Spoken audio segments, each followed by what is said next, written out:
Shaitanirrajim. Bismillahirrahmanirrahim. Today I will teach you sedative and hypnotics. The next poisons. Last time I will teach you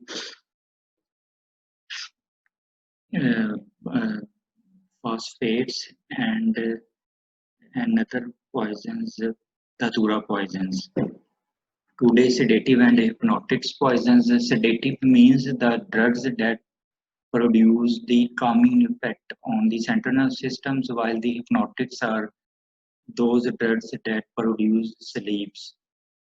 You will usually see that some boys and girls use diazepams, aspirin, and like that of 81 tablets for suicidal purpose, and some in other purpose, right, like that of rape and robbery cases.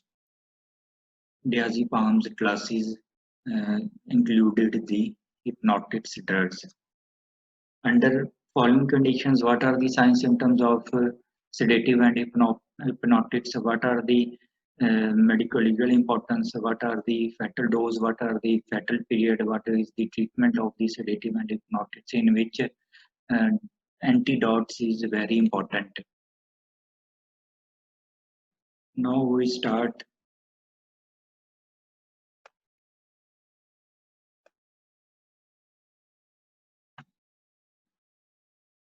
Sedatives. Sedatives are the drugs which produce a calming effect on the central nervous systems. Hypnotics are the drugs which produce sleep. The important substances in these groups are chloral hydrate and barbiturates. Chloral hydrate characteristics colorless crystalline substance है, bitter sweet but nauseous taste and aromatic smell है. Powerful and reliable hypnotics है. In small doses it produces natural sleep. In a large doses of 5 to 6 grams, it is a depressant of the central nervous systems and paralyzes the vital centers. आपने emergency में भी देखा होगा when patient complains severe pain या after post op surgery उसकी हुई हो तो हम diazepams या टिन्स वगैरह उसको लगाते हैं, तो वो डाइल्यूट करके लगाया जाता है.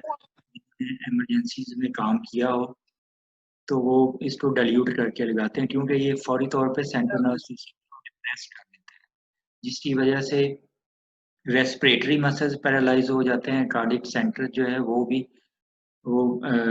डिप्रेस हो जाता है और पेशेंट की डेथ हो सकती है, इसलिए इसको डाइल्यूटेड फॉर्म में लगाया जाता है. In large forms, 5 to 6 grams, it is a depressant of central nervous systems and paralyzes the vital centers. Symptoms and signs. It is rapidly absorbed from the stomach, small intestines and rectum. When ingested, there is a retrosternal burning sensations, nausea, vomiting, drowsiness, gastritis. These are all features of the sedatives and hypnotics. The blood pressure falls, respirations become slow and shallow. Death result from paralysis of the respiratory and cardiac centers. Skin rashes is also another very important point. Prolonged use of chloral hydrate produce tolerance and may leads to addictions.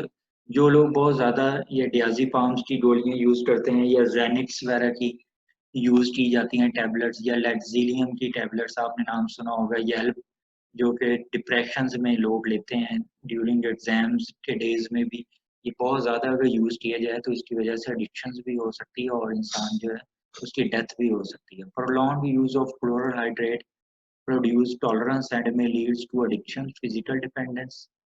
The symptoms are mainly digestive, nervous, cardiac, and cutaneous pain, nausea, vomiting, and gastritis is the another features. Erythematous and urticarial rashes along with the tremors, convulsions, and depressions. That is the features. Fatal dose is 5 grams. Fatal period 8 to 12 hours, but may be delayed for 2 to 3 days. Treatment care, the stomach should be washed with warm water containing adulterated. It will decompose the unabsorbed chloral hydrate. Stomach wash का देना आप normal line से भी wash कर सकते हैं, या इसका कोई स्पेसिफिक एंटीडोट नहीं है क्लोरल हाइड्रेट का. हीमोडायलिसिस भी आप कर सकते हैं, उसका पेरिटोनियल डायलिसिस या हीमोडायलिसिस सिम्टोमेटिक ट्रीटमेंट है. अगर एब्डोमिनल पेन है तो आप एंटीस्पाज्मोटिक दे देंगे, वॉमिटिंग है तो एंटी एमिटिक ड्रग्स दे देंगे. Postmortem appearance the peculiar order of the chlorohydrate may be perceived in the stomach contents irritations of gastric mucosa. Death is the postmortem features. In chronic poisoning में fatty degenerations of liver, kidney, heart and other internal organs, ये सारे इसके जो है features है. Medical features में इसको accidental poisoning के तौर पर भी ले सकते हैं. रेयरली यूज्ड फॉर सुसाइडल, लेकिन ज़्यादातर सुसाइडल ही यूज होता है. एक्सीडेंटल टू बियर, बियर में ये डाल के ज़्यादा डोज तो इसको होमिसाइडल इंटेंट के लिए भी यूज किया जाता है. Chlorohydrate sometime knows as dry wine is used in alcohol to produce sleep. ठीक है, उसमें use each section is so rapid that it has been given the name of knockout drops. बहुत ज़्यादा तेजी से इफेक्ट होता है. रैंडम से विक्टिम ऑफ रॉबरी और rape, suddenly helpless, long continued use leads to addictions. बहुत ज़्यादा हम यूज नहीं करते कि एडिक्शंस वगैरह ये हो जाती है. And other poisons is barbiturates poisons. अभी मैंने आपको पीछे सेडेटिव एंड हिप्नोटिक्स पढ़ाया, अभी मैं आपको बार्बिचुरेट्स पॉइजन्स पढ़ाऊंगा. इसके साइंस फीचर्स या आपने फार्माकोलॉजी में भी इसकी क्लासिफिकेशन पढ़ी होगी कि लॉन्ग एक्टिंग या शॉर्ट एक्टिंग या इस तरह के मीडियम एक्टिंग बार्बिचुरेट्स हैं. यहाँ पर भी बार्बिचुरेट्स यूज किए जाते हैं. Barbiturates these compounds are use as sedative, hypnotics के तौर पे यूज होते हैं. When given intravenously as anaesthetic use किए जाते हैं. They are also used in psychiatric disorders, epilepsy and strychnine poisoning. Strychnine poisoning is known as nuts vomitor poisoning में use किए जाते हैं. Barbiturates are classified into 4 groups as follows, depending on whether their action is long, intermediate, short acting या ultra short acting. ये barbiturates की classifications है. Long acting barbiturates effects from 1 to 8 hours. Fatal dose 3 to 4 grams है. Barbitone इसमें white tablets है. बार्बिटोन sodiums, ये इसकी आगे फर्दर क्लासिफिकेशन है. जैसे आप फार्माकोलॉजी में क्लासिफिकेशन किसी भी ड्रग्स की देखते हैं, यहाँ पर भी बार्बिचुरेट्स की क्लासिफिकेशन है.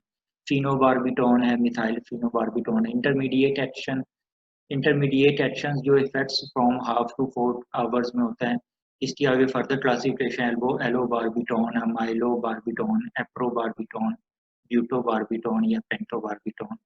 शॉर्ट एक्टिंग में आगे effects from 15 minutes to 2 to 4 hours. Fatal dose is 1 to 2 grams है. साइक्लोबार्बिटोन, हेक्सोबार्बिटोन, क्यूनल और क्यूनल बार्बिटोन्स है. Ultra short acting for durations of anaesthesia. Fatal dose 1 gram है. थियोपेंटोन सोडियम या मिथाइल हेक्सोबार्बिटोन. जिस तरह मैंने बताया है कि फार्माकोलॉजी में क्लासिफिकेशन है, इसकी भी क्लासिफिकेशन है. आगे symptoms and science. Giddiness,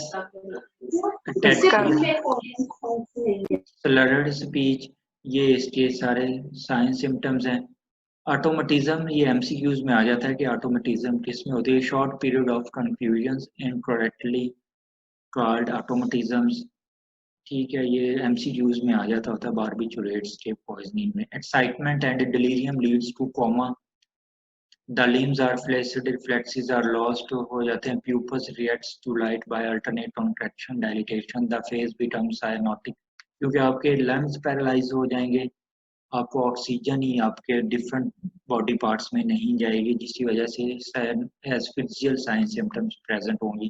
blood pressure false होगा क्योंकि ये सेंट्रल नर्व सिस्टम पे अटैक करके आपके जो कार्डिक एक्टिविटी है उसको स्लो करवाता है. Temperature is subnormal, respiration is slow. Bowel sounds are absent हो जाएंगे. Oliguria, the urine containing albumin and sugar, उस पर मुश्किल होगा. Barbiturates blisters are found on the sides of frictions or pressures at the inner aspects of the knee. Barbiturates blisters be present with death is due to respiratory and cardiac failure in early stages or due to the edema in late stages. बाद में क्योंकि वो एल्ब्यूमिनुरिया हो जाता है, protein की deficiency हो जाती है, तो एडिमा की वजह से भी लेट स्टेजेस पे उसकी डेथ हो सकती है. फेटल डोज जो है इसकी लॉन्ग एक्टिंग बार्बिचुरेट्स की ये 3 to 4 grams है. मीडियम एक्टिंग की 2 to 3 grams है. शॉर्ट एक्टिंग की 1 to 2 grams है. Fatal period, commonly the patient remains in coma for 24 to 48 hours before death takes place. Treatment इसका क्या है? गैस्ट्रिक लॉज आप स्टमक वॉश करोगे विद पोटाशियम परमैंगनेट के साथ या एनिमल चारकोल के साथ, मैग्नीशियम सल्फेट के साथ should be left in the stomach to minimize intestinal absorption. Foot end of the bed should be raised to maintain a clear airways of oxygen ताकि उसको blood जो है सप्लाई उसके brain तक ज़्यादा से ज़्यादा पहुंचे और रेस्पिरेटरी मसल्स और कार्डियक सेंटर जो है वो डिप्रेस ना हो। आप ब्रेन में खून की सप्लाई बढ़ाते हैं फुट एंड रेज करके, ऑक्सीजन उसको देनी चाहिए, आर्टिफिशियल रेस्पिरेशन में भी नेसेसरी, वो भी ज़रूरी है। फॉर सर्कुलेटरी डिप्रेशन के और शॉक के लिए intravenous dose of metaraminol at 20 minutes interval के साथ देनी चाहिए, जिसकी वजह से उसका ब्लड प्रेशर बढ़ जाएगा। If the coma is prolong amphetamine sulphate देनी चाहिए। The urinary bladder requires catheterisation, क्योंकि ये जितनी भी ड्रग्स हैं ये यूरिन लाती हैं, इसलिए उसको फोलिस भी पास कर देना चाहिए। मैनिटोल अगेन ये फ्यूरोसिमाइड है, डायूरेटिक है, ठीक है। Mannitol is also used for elimination of बार्बिटूरेट्स।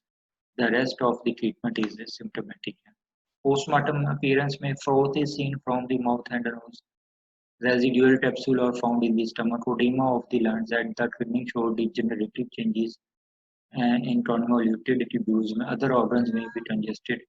The brain should be preserved for chemical analysis in addition to stomach, liver, spleen, kidney, blood, and urine. Medical legal importance suicidal purpose के लिए लोग mostly use करते हैं barbiturates को, या accidentally use कर सकते हैं। Chronic poisoning may occur from prolonged use of barbiturates in epilepsy or psychotherapy में यूज करते हैं। It is characterized by apathy, loss of power of concentration and other signs such as vertigo. बहुत ज़्यादा देर तक आप बारबिचुरेट्स यूज करेंगे तो आपको सर में दर्द होना शुरू हो जाएगी, ट्रेमर्स, फिट्स पड़ना शुरू हो गए, ये अटैक्सिया, आपकी जो है पोस्चर सही नहीं होगा चलने के दौरान, गेट वगैरह डिस्टर्ब होगी। Thick speech hallucinations which are usually visual, emotional, general mental deteriorations. ये सारे central nervous systems के effects. The urine show albumin, sugar and caste. The treatment is the same as that of other drugs of addiction. फिर ये chloral hydrate barbiturates, और उसके बाद poison है kerosene poison, मट्टी का तेल है। ये हम यूजुअली ऑस्पी में हम रखते हैं कैरोसिन पॉइजन, और इसके फिर हम मैकेनिज्म्स ऑफ एक्शंस पूछ लेते होते हैं। Kerosene taste after injections, burning sensations in the throat, nausea, vomiting, pulky pains. That are the signs symptoms of the ये lung pulmonary edema. That is the complications of the kerosene poisoning. मट्टी का तेल है usually suicidal, घरों में बच्चे जो हैं वो गलती से पी लेते हैं कैरोसिन पॉइजनिंग, तो इसकी रेस्पिरेटरी सिम्टम्स आती हैं, साइनोसिस ऑफ द फेस या शॉर्टनेस ऑफ ब्रेथ बच्चों में, इस तरह के साइन सिम्टम्स आएंगे। सुसाइडल पर्पस के लिए भी कुछ लोग इसको यूज करते हैं। The breath vomiting, urine smell of kerosene, मट्टी के तेल उसके कपड़ों में से, उसके मुंह में से स्मेल आ रही होगी। The respiration become slow shallow, cyanosis develop हो जाएगी। एक तो इसको आइडेंटिफिकेशन का पॉइंट ये एग्जाम में आ जाता है, दूसरा इसकी कॉम्प्लिकेशंस क्या हो जाती हैं, lung complication, bronchopneumonia, pulmonary oedema, ये दो आपने उसके आंसर्स लिखने हैं। What are the complications of the kerosene poisoning, bronchopneumonia या सिंपल pneumonia या pulmonary edema. The central nervous system depression resulting weakness, drowsiness हो जाएगी, followed by coma, death from respiratory muscles. Inhalations of fumes causes headache, nausea, vomiting. घरों में भी generator वगैरह का smoke वगैरह होता है, उसमें भी कार्बन मोनोऑक्साइड पॉइजनिंग होती है। जैसे उसके फीचर्स होते हैं वैसे इसके फीचर्स भी कैरोसिन पॉइजनिंग होते हैं। Chronic poisoning may occurs from inhalations in persons who handle petroleum products, petrol pumps के वर्कर्स जो हैं उनमें पेट्रोलियम प्रोडक्ट्स वगैरह में, उनमें ये पॉइजनिंग हो सकती है। The symptoms are dizziness, weakness, lethargic, weight loss, anaemia, ये सारे फीचर्स हैं kerosene poison. Treatment requires isolation of the patient from exposure and symptomatic management. उस पेशेंट को अलग कर देंगे और उसका सिम्टोमेटिक ट्रीटमेंट करेंगे कैरोसिन पॉइजनिंग। फेटल डोज इसकी 10 ml ऑफ कैरोसिन है, फेटल पीरियड फ्यू आवर्स है। ट्रीटमेंट आप लिक्विड पैराफिन उसको दे सकते हैं, ऑक्सीजन दे सकते हैं अगर इमरजेंसी में आप काम कर रहे हैं। If ingested, the stomach should be washed with warm water containing 5% sodium bicarbonate. 25 ml of liquid paraffin orally दे देंगे. If the poison is inhaled, the patient should be removed to the open air and artificial respiration is given. दे देंगे. The rest of the treatment is symptomatic. Postmortem appearance में acute gastroenteritis हो जाएगा. Kerosene odor may be observed in the content of stomach and lungs. Pulmonary edema, degenerative changes in the liver, kidney हो जाएगा. Hypoplasia of the bone marrow occurs. ये भी उसकी complications है. Medical legal aspects, homicidal attempts by pouring kerosene on clothes and ignition them are common. अक्सर आपने सुना होगा घरों में मतलब किसी के चेहरे पे मिट्टी का तेल फेंक के या इस तरह आग लगा दी जाती है. मोस्ट फैटेलिटीज आर एक्सीडेंटली, ज़्यादातर ये एक्सीडेंटल होती हैं. किसी भी पेंट वाली शॉप पे है तो कोई सिगरेट वगैरह स्मोक वगैरह करे तो वहाँ पे फायर वगैरह लग जाए, तो ये इसकी मेडिकल लीगल इंपॉर्टेंस है. The majority of the cases have been young children है who have taken kerosene in mistaken और फॉर वाटर्स. गलती से जो ले लेते हैं ज़्यादातर ये चिल्ड्रंस में है. ये तमाम इसके मेडिकल लीगल इंपॉर्टेंस. सो इस तरह केरोसिन पॉइजनिंग, बारबिचुरेट पॉइजनिंग और क्लोरोहाइड्रेट पॉइजनिंग ये एंड हुआ. नेक्स्ट टाइम मैं